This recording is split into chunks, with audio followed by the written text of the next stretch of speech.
নমস্কার বন্ধুরা, রূপার রন্ধনশালায় আমি সকলকে অনেক অনেক স্বাগত জানাই। তো বন্ধুরা, আজকে চলে এসেছি আমি কড়াই শাক তুলতে। আর আজকে আমি কড়াই শাক দিয়ে দারুণ একটা রেসিপি বানাবো। আর দূরে ট্র্যাক্টর হচ্ছে, তো এখন কি হাল হচ্ছে, মুখ কড়াই ফেলা হবে। তো বন্ধুরা, আপনারা তো আওয়াজ শুনতে পাচ্ছেন ট্র্যাক্টরে। তো দেখুন, এখন কড়াই শাক তুলে নেব।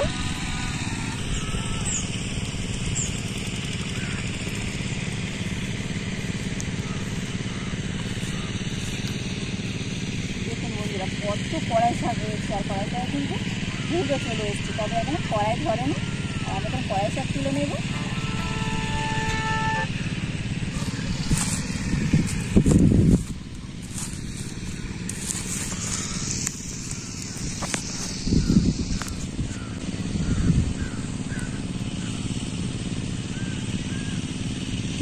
আর দেখুন কত বড় বড় কড়াই শাক হয়েছে।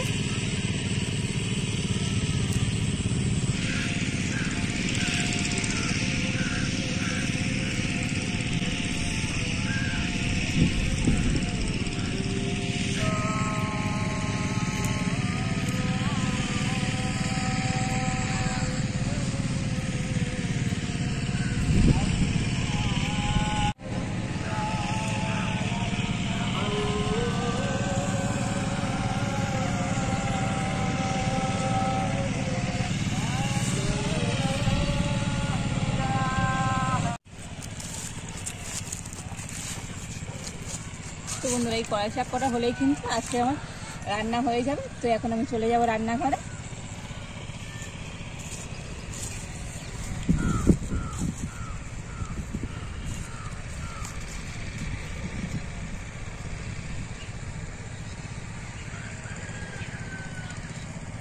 বন্ধুরা, বিন কড়াই হয়েছে, তো কড়াই শাক তুলে নিয়ে আমি এখন বাগানে চলে এসেছি। আর এখানে আমি বেগুন তুলে নেব, বিন কড়াই তুলবো। তো দেখুন কত সুন্দর বিন কড়াই হয়েছে।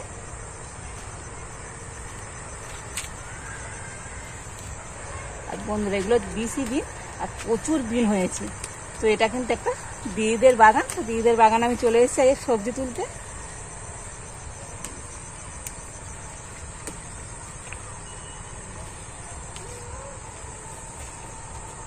আর এবার আমি বেগুন তুলে নেব। আর দেখুন বন্ধুরা, বেগুন হয়েছে, দেখুন কত বড় বেগুন হয়েছে। তো এটা বেগুন আমি তুলে নিয়েছি। আর প্রত্যেকটা গাছে কত বেগুন হয়েছে দেখুন। আর গাছগুলো তো হয়েছে, দেখেছেন তো বন্ধুরা, কত সুন্দর। তবে এটা কিন্তু একটা গাছ এইরকম ঝাংড়া হয়েছে। তো আর একটা আমি বেগুন তুলে নিলাম। তো বন্ধুরা দেখুন, এই বেগুন তুলে নিয়েছি, কত বড় বড় বেগুন। আর এখন আমি এগুলো নিয়ে চলে যাব রান্নাঘরে।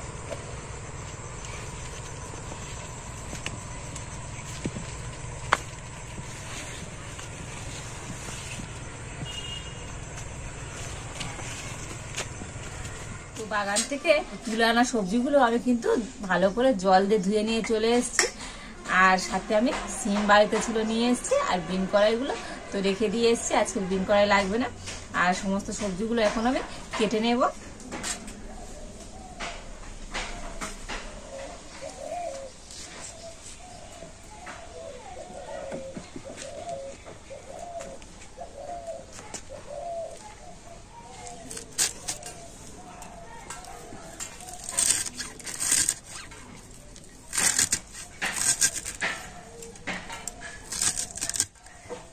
আর কড়াই শাক তো বন্ধুরা এরকম একদম মিহি করে কিন্তু কুচিয়ে নিতে হবে, তবে কিন্তু কড়াই শাকটা খেতে ভালো লাগবে।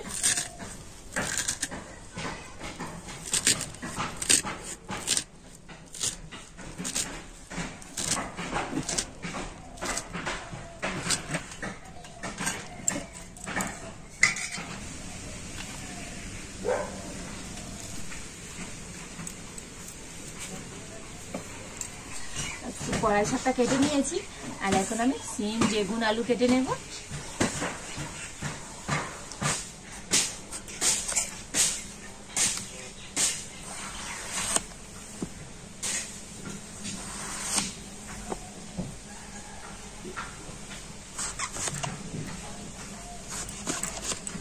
তো বেগুনগুলো আমি এরকম ছোট ছোট করে কেটে নিচ্ছি।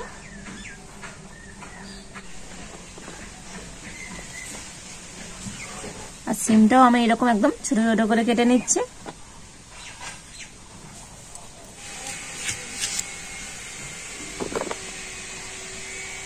আর এখন আমি একটু মশলা বেটে নেব। নিয়েছি অল্প একটু সাদা সর্ষে, মানে হাফ চামচ মতো আমি সাদা সর্ষে নিয়েছি, আর নিয়েছি 1 চামচ রাঁধুনি ফোড়ন। তো দুটো মশলা আমি একসাথে বেটে নেব।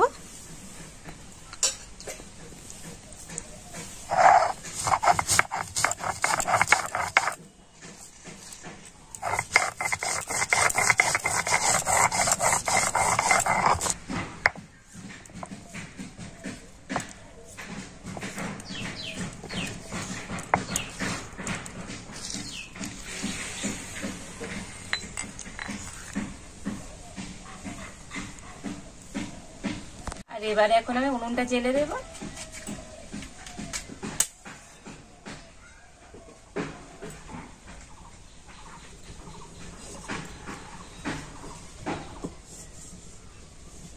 আমি কড়াতে দিয়ে দেব সরষের তেল।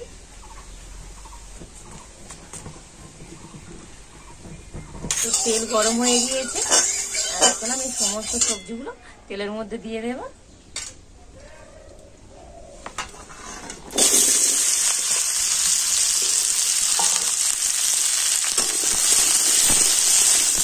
আর এখন এই সবজিগুলোর মধ্যে আমি দিয়ে দেব নারকেল কুড়ি।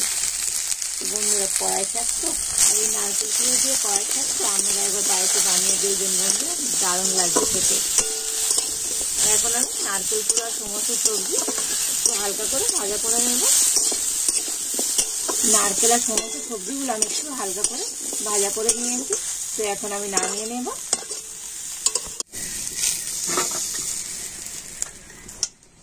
আবারও কড়াতে আমি দিয়ে দিচ্ছি সরষের তেল।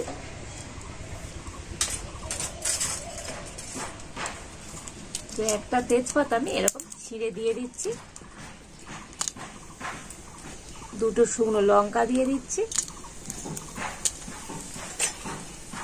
দিয়ে দিচ্ছি হাফ চামচ গোটা জিরে,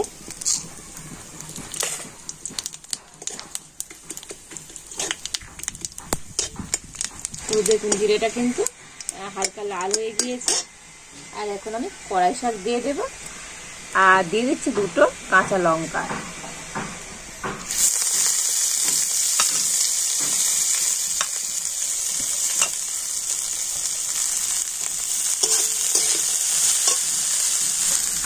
দিয়ে দিচ্ছি পরিমাণ মতো লবণ।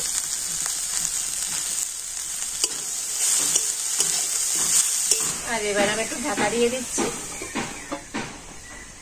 তো এবারে একবার ঢাকা খুলে দেখে নেব। দেখুন বন্ধুরা, শাকটা কিন্তু কতটা কমে গিয়েছে। তো লবণ দিয়েছি, তো সেই কারণে শাকটা অনেকটাই কমে গিয়েছে। আর এখন আমি ভেজে রাখা সবজিগুলো দিয়ে দিচ্ছি।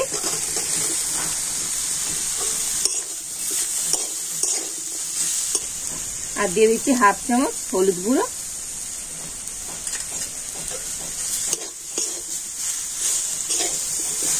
তো হলুদটা দিয়ে সমস্ত সবজিগুলো খুব ভালোভাবে আমি নাড়াচাড়া করে নিয়েছি।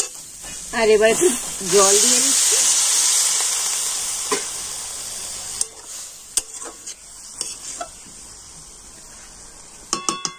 আর এবার আমি একটু ঢাকা দিয়ে দিচ্ছি। তো আমি 5 মিনিট পর একবার ঢাকা খুলে দেখে নেব।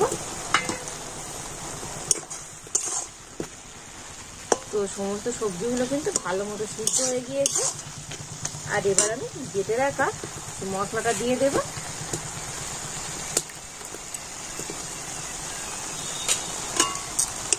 তো মশলা দিয়ে আবারও সবকিছু আমি ভালোভাবে নাড়াচাড়া করে নেব। আর এই সবজিটা অনেকটা কিন্তু এখন জল জল ভাব আছে। তো আমি এরকম নাড়াচাড়া করে এটাকে একটু শুকনো মতো করে নেব। শুকনো মতো করে নেব, তবেই কিন্তু কড়াই শাকটা খেতে ভালো লাগবে। তো দেখুন নাড়াচাড়া করে কড়াই শাকটা আমি একদম শুকনো শুকনো করে নিয়েছি। আর আজকে কিন্তু কড়াই শাকটা আমার একদম রেডি হয়ে গিয়েছে। আর এখন আমি নামিয়ে নেব।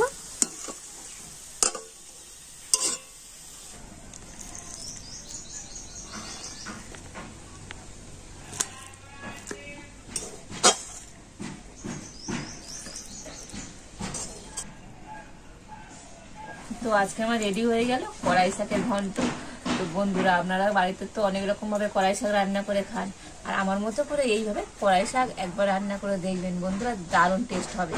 আর এই কড়াই শাকের এতটাই টেস্ট হয় বন্ধুরা, শুধু কড়াই শাক দিয়েই কিন্তু সমস্ত ভাত খাওয়া হয়ে যাবে। তো বাড়িতে বানালে কেমন হয়েছে আমাকে একবার কমেন্ট করে জানাবেন। আর আজকের রেসিপিটা ভালো লেগে থাকলে একটা লাইক করে দেবেন, আর সবার সাথে প্রচুর প্রচুর করে শেয়ার করবেন। আর আমার চ্যানেলে নতুন বন্ধু হয়ে থাকলে চ্যানেলটা সাবস্ক্রাইব করে পাশে থাকবেন। তো এই পর্যন্ত আপনারা ভালো থাকুন, সুস্থ থাকুন, দেখা হচ্ছে নতুন কোনো একটা রেসিপি নিয়ে।